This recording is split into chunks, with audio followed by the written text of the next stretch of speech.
Então, feito essa explicação sobre o teorema, sobre os custos de transação, ao enunciado do teorema de Coase, quando os custos de transação são nulos, se eu não tiver custo de transação, o uso eficiente dos recursos resulta da negociação privada, independentemente da atribuição jurídica dos direitos de propriedade. Não interessa se eu vou falar que o direito de propriedade é de A, B ou C. Se a negociação acontece de maneira eficiente, sem nenhum custo de transação, aquilo ali vai gerar uma alocação ótima no final. O problema é que não existe custo de transação completamente nulo. É muito difícil isso acontecer. E aí, qual o papel do Estado, então? Diminuir os custos de transação. Zero é muito difícil, mas tornar mínimos, né? Tornar menores, porque quanto menos custos de transação eu tenho, é maior a chance de eu conseguir uma eficiência no final, né? Maior a chance de eu atingir pontos ótimos na sociedade, de eu aumentar bem-estar social. Tá bom? Bom, aqui a regra, né, o raciocínio é esse. Se eu garanto a propriedade e eu incentivo, diminuindo os custos de transação, que esses bens circulem, vou ter valores adicionados por conta desses negócios que estão acontecendo, e esses valores adicionados contribuem com o crescimento econômico. Né? Então, assim, o papel do Estado é diminuir os custos de transação para que esse processo aí seja mais azeitado. Tem aqui um pedaço sobre a propriedade intelectual, né, porque a gente está falando de análise econômica da propriedade, e a propriedade intelectual é um assunto específico, mas que tem uma importância muito grande por conta da inovação que gera. E aí a gente tem lá, né, no nosso caso brasileiro, essa lei aí, que estipula o que pode ser patenteável, né? O que eu posso dar patente para que tipo de propriedade intelectual, que tipo de criação. E daí está lá, é patenteável a invenção que atenda aos requisitos de novidade, atividade inventiva e aplicação industrial. Tudo bem. E o que é a patente? Né? A patente é eu dar um direito para alguém de, em determinado tempo, utilizar aquilo exclusivamente.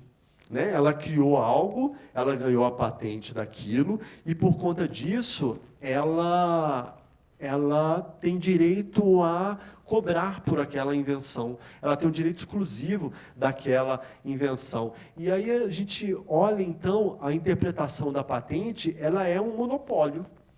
Né? E eu, Estado, ao dar a patente para alguém, é como se eu estivesse concedendo um monopólio daquilo para a pessoa. Ela tem um monopólio da venda, da disseminação daquela ideia que ela criou. Mas todo monopólio tem uma ineficiência embutida. O que é o monopólio? Eu tenho um único vendedor, um único provedor daquilo, e na hora, por ter um único provedor, eu tendo a ofertar menos do que poderia ser ofertado, a um preço maior do que poderia ser feito, do que seria o equilíbrio de mercado natural. Isso é uma ineficiência, todo monopólio gera essa ineficiência. Quando eu fiz a patente, eu estou criando um monopólio por lei. Né? A lei criou esse monopólio. Mas por que eu fiz, por que eu permiti isso? Né? Qual a explicação econômica por trás de eu proteger as patentes? Por conta desse trade-off aqui entre inovação e disseminação. Né? Se eu não protejo o criador daquele invento, ele não vai querer mais inventar. Ou, se fizer a pesquisa, ele não vai querer disseminar com medo que se apropriem da invenção dele. Por isso que eu tenho que colocar a patente, né? Para que haja um incentivo para continuar tendo inovação. Por outro lado, se a patente dá essa exclusividade para ele, eu vou ter menos disseminação. Né? Aquela ideia não vai ser tão propagada quanto se fosse aberta para o mercado. Então, eu tenho que ficar nesse trade-off. Eu ganho, por um lado, ao ter a patente, eu ganho, por um lado, em mais inovações, porque vai ter mais gente querendo criar novos inventos, mas eu perco na disseminação. Mas, enfim, não dá para eu abrir mão da patente, porque senão eu acabo com inovação, e inovação é um dos grandes motores de crescimento econômico da atualidade. Né? E aí cabe eu calibrar corretamente o tempo dessa patente. Quanto tempo que eu vou deixar essa patente existir? Se eu deixo essa patente muito tempo, o que vai acontecer? Prejudiquei demais isso daqui. Eu tenho que achar um equilíbrio entre essas duas coisas. Né? Normalmente, as patentes, na legislação mundo afora, são de 20 anos, que é o tempo que se estudou para você ter mais ou menos um equilíbrio aí entre inovação e disseminação. Okay? Então, todo esse trabalho da propriedade intelectual tem uma análise econômica muito forte por trás, de como que isso funciona. Em relação aos contratos, né? O que o contrato faz? Cria deveres e obrigações entre as partes. Né? Então, ele gera uma restrição para as pessoas, gera restrição de como as pessoas vão proceder. E por que as pessoas aceitam essa restrição no comportamento delas? Por que elas assinam o contrato? Né? A explicação é justamente porque, se ela não fizer isso, às vezes ela vai se impor perdas, justamente porque o comportamento das pessoas não vai estar completamente controlado, ou os incentivos não vão ser os corretos para que aquele contrato seja assinado. E aqui a gente entra numa ferramenta fundamental para a análise econômica do direito, que é a teoria dos jogos. A gente está falando que os agentes eles querem maximizar individualmente o seu retorno. Só que, no caso de uma relação contratual, às vezes eu maximizar o meu retorno vai contra o que eu preciso fazer, considerando que tem vários agentes envolvidos, que tem um comportamento estratégico ali envolvido. E a teoria dos jogos entra para ajudar nisso aí. Quando eu tenho vários agentes, e se cada um querer maximizar individualmente o seu retorno, aquilo ali vai ser ruim para todo mundo. Tá? E aí, então, vamos fazer um parênteses para falar um pouquinho sobre teoria dos jogos. Eu estou aqui trazendo um monte de coisa, né? Isso que eu estou falando, é um curso de um semestre e eu estou tratando tudo em 2 horas. É só para instigá-los a depois a fazer o curso de um semestre. Mas, enfim, na teoria dos jogos, eu estudo, então, como as pessoas decidem, dado que elas não estão sozinhas.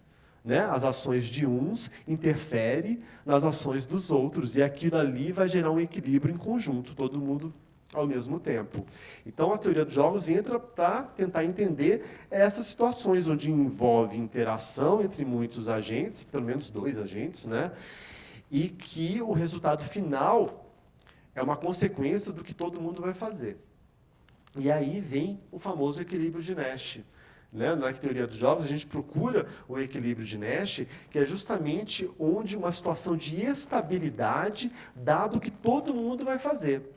Não adianta eu querer sozinho tomar uma decisão, eu preciso tomar uma decisão sabendo o que os outros vão fazer. Isso é o equilíbrio de Nash.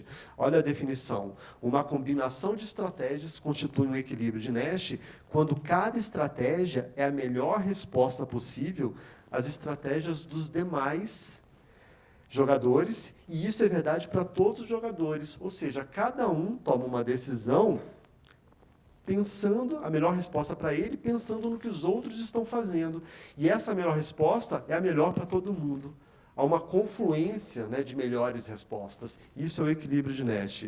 Olha só esse exemplozinho aqui, que é o super famoso dilema dos prisioneiros. Acho que mesmo quem não conhece já ouviu falar do dilema dos prisioneiros. Né? 2 pessoas foram presas, 2 suspeitos, A e B, são presos pela polícia.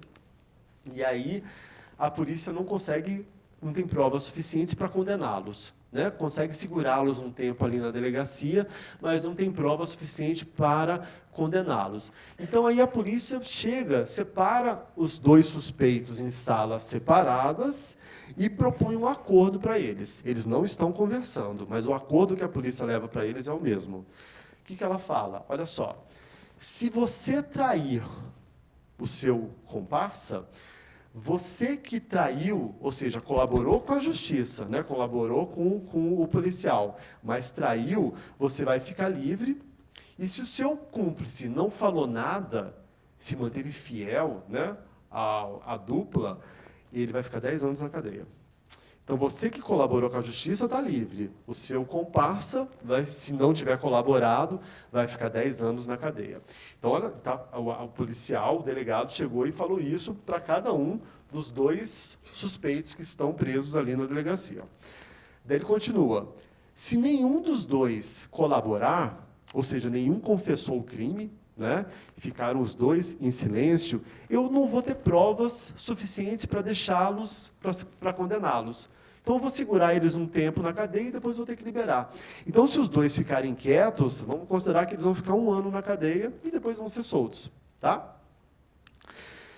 Agora, se ambos confessarem, falarem realmente fizemos o crime, como os 2 confessaram, né, você já teve muitas provas, cada um vai ficar 3 anos na cadeia. Então, isso foi proposto para ambos separadamente. E eles têm que decidir se eles vão confessar o crime ou se eles vão se manter em silêncio. Notem que se eles ficarem quietos e não confessar, nenhum dos 2 confessarem, eles vão ficar só 1 ano na cadeia, vai ser um período que vai passar rápido, e eles vão ser liberados. Agora, se um confessar e o outro não, quem confessou está solto. E o que não colaborou, 10 anos. Né? Se todos os 2 confessarem, 3 anos na cadeia. E aí, vocês confessam, não confessam? Vocês mantêm a lealdade na dupla dos bandidos, ou vocês vão trair o bandido? Esse é o dilema dos prisioneiros. Né? E como envolve interação entre os agentes, envolve um comportamento estratégico, por isso que isso é um exemplo clássico de teoria dos jogos. Olha só, vou desenhar o jogo. Deve ter gente aqui que nunca viu teoria dos jogos, mas esse é um jogo bem simples. Nossa, foi tudo, pera. Pronto. Olha só o jogo, como é que eu desenho. Né? Então, aqui o prisioneiro A, o prisioneiro B. O prisioneiro A pode confessar ou não confessar. O prisioneiro B, idem, confessar ou não confessar. O primeiro número que aparece é o resultado, o payoff, que a gente chama, da pessoa que está lá na esquerda. Tá? E o segundo número é da pessoa de cima. Então, o prisioneiro A, se ele confessou e o prisioneiro B também confessou, cada um fica 3 anos na cadeia, menos 3. Então, notem que o resultado depende da ação dos 2. Né? Depende desse comportamento dos 2. Não adianta um escolher sozinho. Quer dizer, ele escolhe sozinho, mas a repercussão para ele vai depender do outro também. Se o prisioneiro A não confessou, ou seja, ele não falou que cometeu o crime e ficou quieto, só que o B confessou, era aquela historinha. Olha, o B, 0 na cadeia, ou seja, ele está livre. E o cara que ficou quieto, que se manteve leal, 10 anos na cadeia. Se esse confessa e o outro não, é o contrário. Né? O que confessou está livre, 0. O que não confessou, 10 anos na cadeia. E se os 2 não confessarem, ficarem quietos, as provas não vão ser produzidas, cada um vai ficar só 1 ano na cadeia. Qual o resultado disso daí? Né? Você calcula isso por aquele equilíbrio de Nash com a melhor resposta de A, dado que B não confessou. Enfim, não vou perder tempo aqui na solução, mas fazendo esse equilíbrio de Nash, a gente vai ver que o equilíbrio é esse aqui. Todo mundo tem incentivo para atrair. E isso não se aplica só ao dilema dos prisioneiros, isso se aplica aos cartéis, por exemplo. Por que uma firma atrai a outra? Né? Isso se aplica a diversas situações. É do ser humano. O ser humano ele vai querer maximizar o seu retorno individual, e só que ele está olhando o que o outro vai fazer. Então, como ele tem medo que o outro traia, ele já trai antes.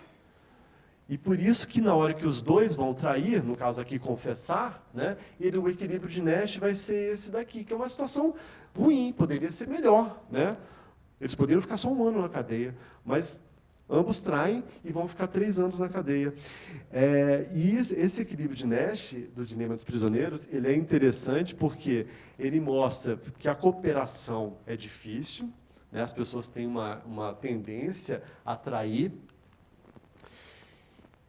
Deixa eu ficar no meio aqui.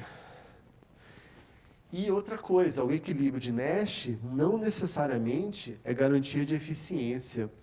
Né? O que a gente está mostrando, o equilíbrio de Nash aqui, não é o mais eficiente. O melhor seria aqui. Mas é equilíbrio. Significa que é uma situação estável, que as pessoas vão fazer aquilo, elas vão trair e vão ficar naquele quadradinho que não é bom para ninguém. E aí eu volto para aquela situação dos contratos, então. Ah, tá, primeiro esse aqui, tá, qual o instituto, né, que se assemelha ao dilema dos prisioneiros, né, que é a delação premiada. É exatamente isso. Né, eu incentivo as pessoas, ela foi pega pela polícia, eu incentivo ela a me produzir provas para que eu consiga condenar outras pessoas, e ela ganha uma diminuição na pena dela, ela ganha algum benefício por conta disso.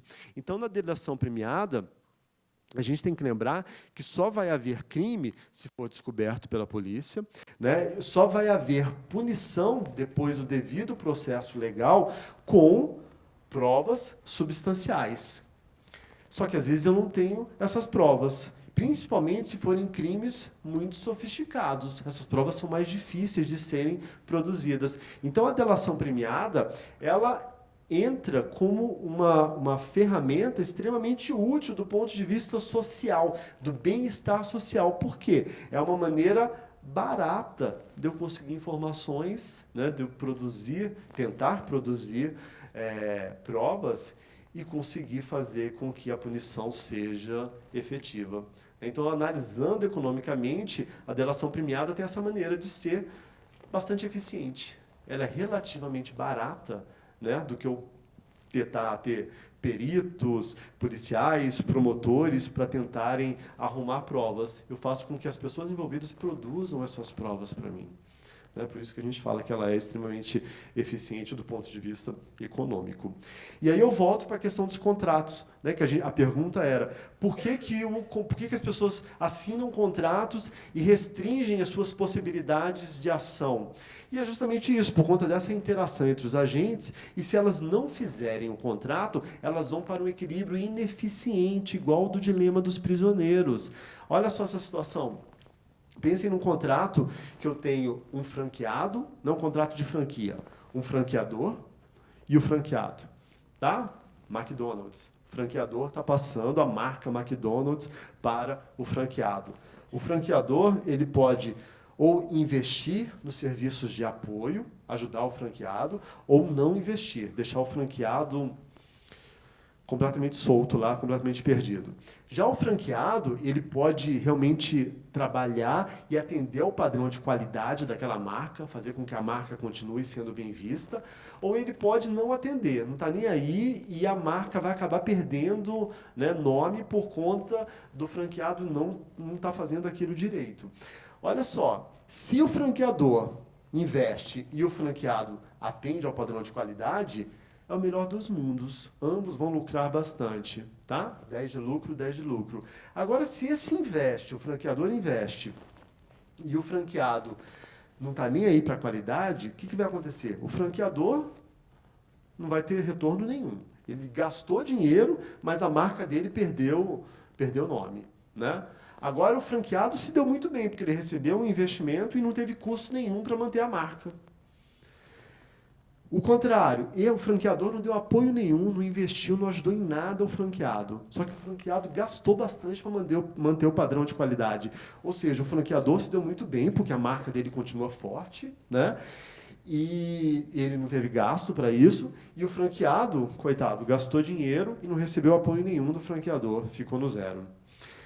Agora, posso ter o pior dos mundos, né, para os negócios. Aquele franqueador não investe, não está nem aí, e o franqueado também não está nem aí para a marca. Ou seja, eles vão ficar patinando num lucro irrisório. O ideal é que estivéssemos aqui para a sociedade. Só que qual é o equilíbrio disso daqui? É a mesma coisa do dilema dos prisioneiros. O equilíbrio de Nash cai aqui. Porque um fica com medo de ser traído pelo outro. E daí eles vão jogar de maneira, né, calculando as melhores respostas, eles vão cair aqui. Ou seja, o equilíbrio de Nash, a situação estável, é o pior dos mundos para a sociedade. E é o que vai acontecer. E aí, como que a gente resolve isso? Por meio dos contratos. né? O contrato vai estabelecer sanções, vai mudar os incentivos postos para as pessoas, de maneira que eles saiam desse equilíbrio e caminhem para esse daqui. Essa é uma das principais funções do contrato, né? Sair de equilíbrios ineficientes para equilíbrios eficientes. Se o desenho contratual for bem feito, você consegue fazer essa alteração. E a sociedade ganha como um todo.